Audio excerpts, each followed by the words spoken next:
JNG आन्दोलनमा भरतपुर महानगरपालिका जलाउनु पर्ने, मेयरको निजी निवास जलाउनु पर्ने, उपमेयरको जलाउनु पर्ने, हामीले के अपराध गरेका थियौं भन्ने प्रश्न पनि छ। रेणुले यति धेरै सडक पिच त गरिन्, त्यो सडकमा के गुड छ भन्ने प्रश्न पनि छ। यी यावत प्रश्नहरू त सोध्नु नै छ। म सुरु गर्छु रेणु दाहालबाटै। रेणु, त्यहाँ तपाईँको अगाडि भएको माइक तपाईँ समात्नुहोला। यो सुनौलो नेपाल लेखेको माइक म नेपाल लिडले बोकिरहेको छु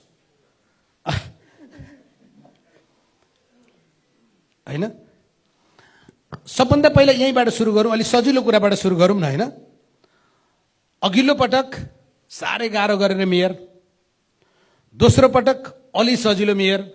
अलि सजिलो भएको चिज त्यति धेरै प्यारो हुँदो रहेछ कि क्या हो, बिचतिर बिसाइदिउँ जस्तो। यो सबै चिज हुँदै गर्दा तपाईँ आफैले आफैलाई इमान्दार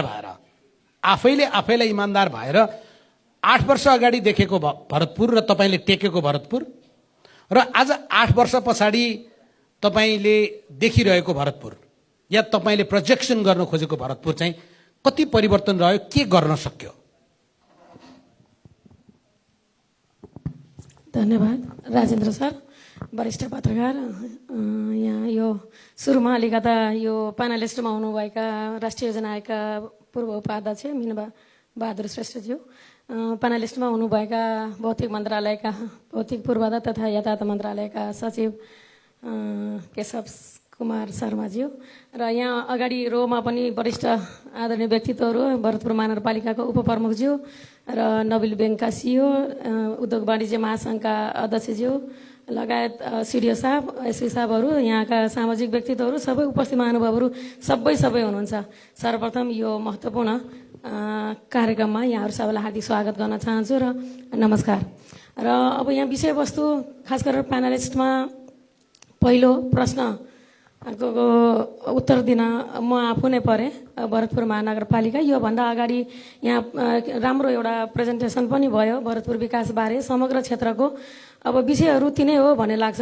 जस्तो कि 2074 सालमा सङ्घीय लोकतान्त्रिक गणतन्त्र स्थापना पश्चातको पहिलो स्थानीय निर्वाचनमा भरतपुर महानगरपालिकाको एउटा संस्थापक मेयरको रूपमा उम्मेदवार भरै आउँदाखेरि वास्तवमा त्यति बेला म भरतपुरको लागि नयाँ नै थिएँ होइन। समग्र राजनीतिको लागि त म नयाँ थिइनँ, तर भरतपुरको लागि नयाँ थिएँ। किन भन्दाखेरि म स्कुल पढ्दै 10 कक्षा पढेर एसएलसी पनि दिन नभ्याएर म देशको परिवर्तनको लागि भएको क्रान्तिमा भूमिगत भएको थिएँ।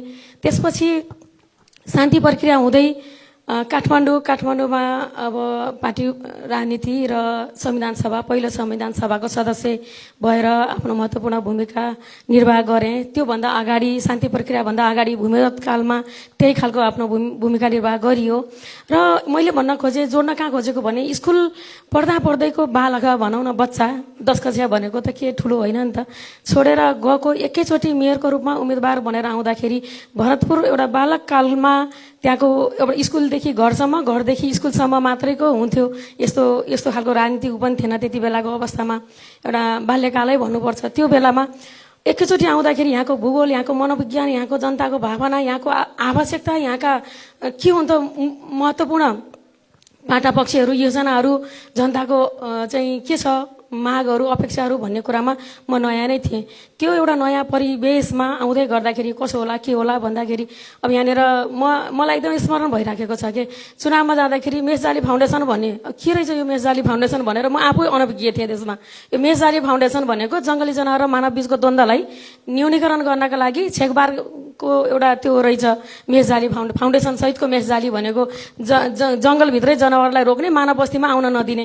अब यो बोल भन्नुहुन्छ मलाई मेरा अब अभियन्ता चुनावी अभियानमा जाँदाखेरि यो बोल भन्नुहुन्छ के हो यो भनेको भन्ने खालको स्थितिको बीचबाट।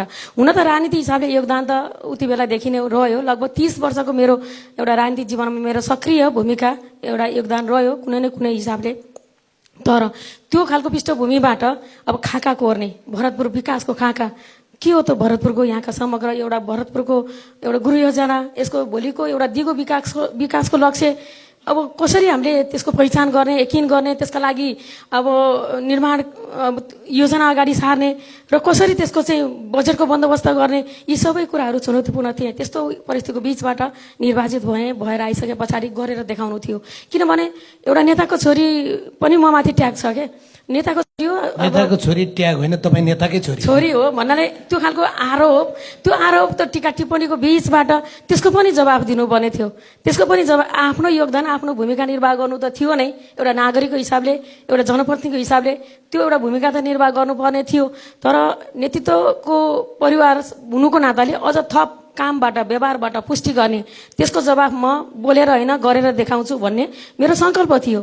त्यही सङ्कल्प मुख्य मन्त्रको रूपमा मैले त्यसलाई लिइसके पछाडि महानगरपालिकामा हामी सबै जनप्रतिनिधिहरूको पनि एउटा साझा एउटा धारणा, सबैको एउटा सङ्कल्प निस्वार्थ ढङ्गले गर्दाखेरि, स्वार्थरहित ढङ्गबाट हुँदाखेरि, साझा उद्देश्यले हुँदाखेरि त सबैको साथ र सहयोग पाइँदो रहेछ भन्ने कुराको मैले अनुभूति गरेको छु कि अहिले फर्केर आउँदाखेरि यो अवधिसम्म आइपुग्दाखेरि सबैको साथ र सहयोग। यहाँनिर तपाईँ अघि उपप्रमुखजीले पनि भन्नुभयो साझा सहयोग चाहिँ कसरी पाउनु भयो? सबैलाई मिलाएर पाउनु भयो कि विकास निर्माण र जनताका पक्षमा काम गरे भनेर पाउनु भयो? दुई हिसाबले हुन्छ नि, भाग शान्ति जय नेपालले पनि हुन्छ। होइन त्यो मिलाउने त हाम्रोमा त्यस्तो चल्दैन, जानेको पनि छैन। अब यो कामले व्यवहारले बोलेर भन्दा गरेर होइन त्यो हिसाबले सबै निस्वार्थ ढङ्गले सबैको सामूहिक भावना, सबैसँग समन्वय, सबैसँग सहकार्य अनि सबैको अपनत्व त्यो भयो भनेपछि त बेमेल हुनुपर्ने कारण तपाईँ छैन। आफै चाहिँ मेयर साहब, किनभने अहिले हामीले भिडियोमा पनि देखायौँ, धेरै त यहाँ चितवनसँग भरतपुरसँग परिचितहरू हुनुहुन्छ।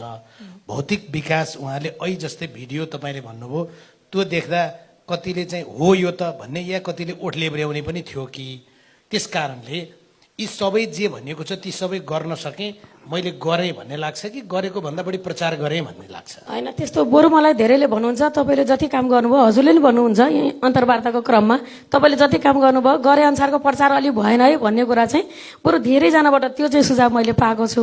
प्रचार भएन, हामी प्रचार गर्न जान्दैनौँ, त्यो जानिएन पनि, त्यो संस्कारबाट आइएन पनि, त्यो प्रचारबाजी भन्दा पनि, सस्तो लोकप्रियता भन्दा पनि काममै रमाउनेतिर जनताकै सुख दुःख रात दिन अब एउटा जनताको सेवामा समर्पित भएर लागियो। यो त सबै भरतपुरवासीले देख्नु भएको छ।